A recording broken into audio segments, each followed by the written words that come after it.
ہاں جی، انا للہ و انا الیہ راجعون. اللہ تعالیٰ ان کی مغفرت فرمائے. ہماری دعائیں ان کے ساتھ ہیں. دیکھیں، ہر شخص نے دنیا سے جانا ہے اور کوئی شخص اپنے آپ کو موت سے آزاد نہیں کر سکتا. یہی خالق اور مخلوق کا فرق ہے بہت بڑا، کہ خالق کو موت نہیں آتی، مخلوق کو موت آنی ہے. انبیاء کرام بھی دنیا سے چلے گئے، ان کے جانثار ساتھی بھی چلے گئے، ان کے دشمن بھی دنیا سے چلے گئے، اہل ایمان بھی چلے گئے، کافر بھی چلے گئے، ہم نے بھی چلے جانا ہے. تو اب اس وقت ہمارا ایٹیچیوڈ یہ ہونا چاہیے کہ ہم ان کے لیے دعائے مغفرت کریں. اللہ تعالیٰ ان کی غلطیوں سے درگزر فرمائے، انہیں نیک کاموں کا اجر دے. بحیثیت انسان جو ان میں کمزوریاں تھیں، اللہ تعالیٰ ان سے درگزر فرمائے. اب ظاہر ہے دنیا سے جا چکے ہیں، ان کی زندگی میں بھی ان کو کافی اپنے معاملات کی وجہ سے شرمندگی بھی اٹھانی پڑی. پھر کچھ لوگوں نے ان کے ساتھ زیادتی بھی کی کہ ان کی ویڈیوز اس طریقے سے لیک کی. پھر سوشل میڈیا کے اوپر ان کی ٹرولنگ بھی کی گئی مختلف سیاسی جماعتوں کی جانب سے. اس میں کچھ ان کا اپنا قصور بھی تھا. لیکن اب چونکہ دنیا سے جا چکے ہیں، ہمارا ایٹیچیوڈ یہی ہے. صحیح بخاری میں حدیث ہے، جو مر چکا اسے گالی مت دو، وہ اپنے انجام کو پہنچ چکا ہے. البتہ اگر وہ کوئی پبلک اکاؤنٹ ہولڈر اس حوالے سے ہوتے، پھر ہم اس کے اوپر کوئی بات کرتے کہ جس کی وجہ سے کوئی پورا ملک افیکٹ ہوا ہوتا. تو اب جو ان کے معاملات ہیں، وہ اپنی زندگی میں بھی انہوں نے وقت کے ساتھ کافی لرن کیا. مجھ سے تو خیر وہ رابطے میں رہتے تھے. جن دنوں ان کو کرونا تھا، آج سے آلموسٹ کوئی 1.5 سال پہلے، تو کرونا کے دنوں سے ہی انہوں نے میری ریگولر ویڈیوز دیکھنا شروع کر دی تھی. خصوصاً انڈرسٹینڈ اسلام چینل کے اوپر جو بان اہل حدیث اور بریلوی مولویوں کو جو میں ریبٹل کرتا تھا نا، یا بول ٹی وی کے پروگراموں کو جو میں نے ریبٹل کیا ہوا تھا، اور علماء کی کلپس کے ساتھ، وہ کلپس ان کو بڑے پسند آتے تھے. وہ جب کلپ دیکھتے تھے مجھے فون کرتے تھے کہ علی بھائی آج میں نے وہ چینی جن والا آپ کا کلپ دیکھا ہے، ٹھیک ہے، آج فلاں والا میں نے کلپ آپ کا دیکھا ہے، بالکل آپ صحیح بات کر رہے ہیں. اور اہل بیت کی محبت کی وجہ سے مجھ سے تو بڑی محبت کرتے تھے وہ، اور مجھے کہتے تھے کہ میں اہل بیت کی محبت کی وجہ سے آپ کے ساتھ بڑی عقیدت رکھتا ہوں. باقی میں اپنی توحید کے حوالے سے بھی میں نے کافی لرن کیا ہے. کہانیوں کا لفظ وہ بھی یوز کرتے تھے، کہتے ہیں ہم خود بھی کہانیاں سناتے رہے اور سنتے رہے، لیکن میں بیماری کے دنوں میں نے چیزیں لرن کی ہیں.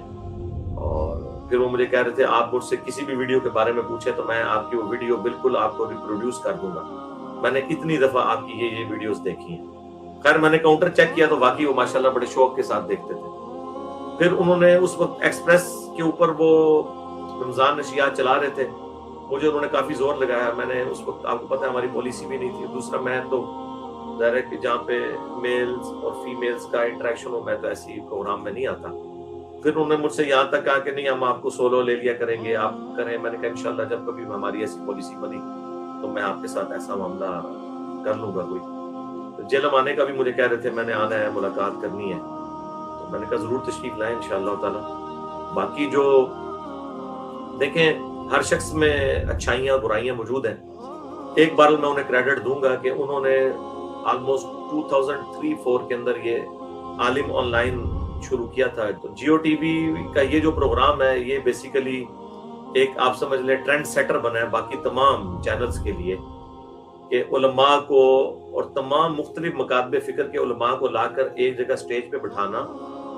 خصوصاً آپ دیکھیں کہ جو ہم دہشت گردی والی جنگ والا معاملہ اور پھر سنی شیعہ کنفلکٹ کا معاملہ جو پچھلی صدی کی آخری 2 دہائیوں کے اندر رہا، اس پورے ماحول کے اندر ڈاکٹر عامر لیاقت صاحب نے ایک پلیٹ فارم کے اوپر سنی شیعہ اہل حدیث دیوبندی بریلوی سب کو بٹھایا. اور آپ ان پروگراموں میں دیکھیں تو آپ کو لگے گا 90% مسائل میں کوئی اختلاف نہیں تھا. میں سمجھتا ہوں یہ بہت بڑی ان کی کنٹریبیوشن تھی کہ انہوں نے ایک دفعہ ٹرینڈ سیٹ کیا ٹی وی چینلز کے اوپر کہ تمام مکاتب فکر کے علماء جو ایک دوسرے کے ساتھ بیٹھنے کے لیے تیار نہیں ہوتے تھے، انہیں ٹی وی کے سامنے بٹھایا. اور پھر کامن کوسچن وہ پہلے ایک سنی سے اس کا جواب لیتے تھے. سنیوں میں بھی تینوں فرقے بٹھائے ہوئے تھے، دیوبندی بریلوی اہل حدیث. پھر شیعہ سے لیتے تھے، اور آلموسٹ آپ دیکھیں گے کہ اکثر معاملات میں ایک جیسے جوابات آتے تھے. ٹالرنس بھی آپ کو نظر آتی تھی. پھر بول ٹی وی کے اوپر بھی انہوں نے چلایا، اس میں ہماری ریزرویشن تھی، اس میں میں نے مسئلہ 178 ریکارڈ کروایا. اس میں تھوڑے سے وہ باعث ہوئے تھے کہ انہوں نے ایک بریلوی مکتب فکر کو کافی اپ لفٹ کیا تھا، لیکن بعد میں ان کو ان چیزوں کا کافی احساس ہو گیا تھا. ان سے وہ ڈسکس بھی کرتے تھے. میں ان علماء کے نام نہیں لینا چاہتا، ظاہر ہے کہ وہ پھر ایک بالکل پرسنل بات ہو جائے گی. تو ماشاء اللہ تعالیٰ وقت کے ساتھ کافی چینج آئی تھی. باقی ان کی زندگی میں یہ جو آخری کچھ مہینے یہ بڑے تلخ گزرے، ان کی جو تیسری شادی والا ایشو ہوا، اور اس میں نے اس وقت بھی مخالفت کی تھی کہ ایک بیوی کا کام نہیں ہے کہ اپنے خامند کی اس طرح کی ویڈیوز بنا کے وہ لیک کرے، اور اس وقت سوشل میڈیا کے اوپر سب لوگ ٹک ٹاک کے اوپر ان ویڈیوز کا مزہ لے رہے تھے جو آج ان کے لیے دعائیں کر رہے ہیں۔ تو میرا خیال ہے کہ سب سے پہلے تو اپنے ان گناہوں کے اوپر معافی مانگے جنہوں نے ان کی اس طرح ذاتی ویڈیوز جو ہیں وہ شیئر کروائی تھی۔ دوسرا، عامر لیاقت صاحب کی وفات کے بعد ان کے لیے اب دعائیں مغفرت کریں، پلس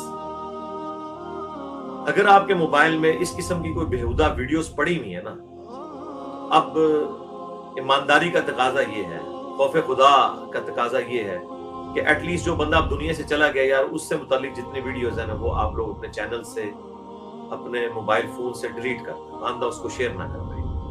یہ بالکل غلط طریقہ ہے۔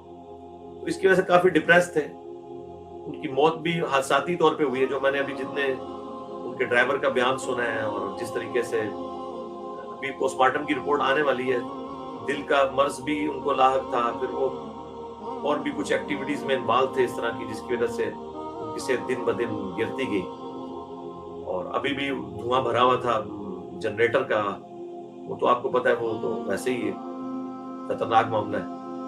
بہرحال جو کچھ بھی ہو، آپ اللہ تعالیٰ ان کی مغفرت کریں گے، ہم ان کے لیے دعا کر سکتے ہیں۔ اللہ تعالیٰ ان کے گناہوں سے درگزر فرمائے، انہیں قیامت کے دن نبی صلی اللہ علیہ وآلہ وسلم کی شفاعت نصیب فرمائے، اور بحیثیت انسان انہوں نے جن جن کے ساتھ زیادتیاں کی ہیں، اگر وہ دنیا میں موجود ہیں تو وہ ان کو معاف کر دیں، اور اگر وہ دنیا سے جا چکے ہیں تو اللہ تعالیٰ قیامت کے دن ان کو ان کے ساتھ راضی کر دیں۔ ہماری تو نیک دعائیں ہیں ان کے لیے جی۔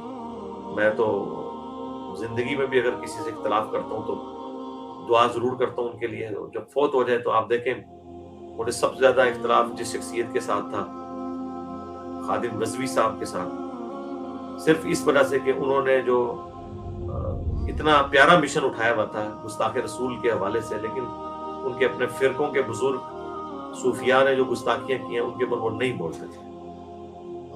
اس چیز کا مجھے ان سے پوری زندگی گلا رہا، حالانکہ انہیں یہ ساری ویڈیوز پہنچ چکی تھی، کشف المحجوب کے حوالے سے، حشر بہیث کے حوالے سے، تذکرۃ الاولیاء کے حوالے سے، جو رسول اللہ کی شان میں گستاخیاں ہیں، لیکن وہ کبھی اس پہ نہیں بولتے تھے۔ اس کے باوجود جب وہ فوت ہوئے میں نے ان کے لیے دعائیں مغفرت کی ہے، پوری میں نے ڈیٹیل ویڈیو ریکارڈ کروائی تھی، اور ان کے اخلاص میں شک نہیں تھا، پر انسان ہونے کے ناطے جس کو غلطی لگ جائے اللہ اور اس بندے کا معاملہ ہے۔ لیکن اس کے بعد بھی کوئی بھی دنیا میں شخص جو دین کے حوالے سے اگر کوئی غلط چیز کر کے گیا، وہ جب کبھی اس کا موقع آئے گا تو وہ ڈسکس ضرور ہوگی۔ اب یہ نہیں ہو سکتا کہ جو شخص مر گیا اور اس کی غلطیاں بعد میں بھی کنٹینیو کر رہے ہیں، لوگ لے کے چل رہے ہیں لیگیسی کو، تو ہم اسے غلط نہ کہیں۔ مثلاً یہ تو اسی طریقے سے ہے کہ قادیانی جو لوگ ہیں یہ اپنے پیشوا کو لے کے چل رہے ہیں، تو ہم کہیں غلام احمد قادیانی مر چکا ہے تو آپ اس کو ڈسکس نہیں کریں گے، یا احمد بریلوی صاحب فوت ہو چکے ہیں، یا اشرف تھانوی صاحب فوت ہو چکے ہیں، تو آپ ان کی جو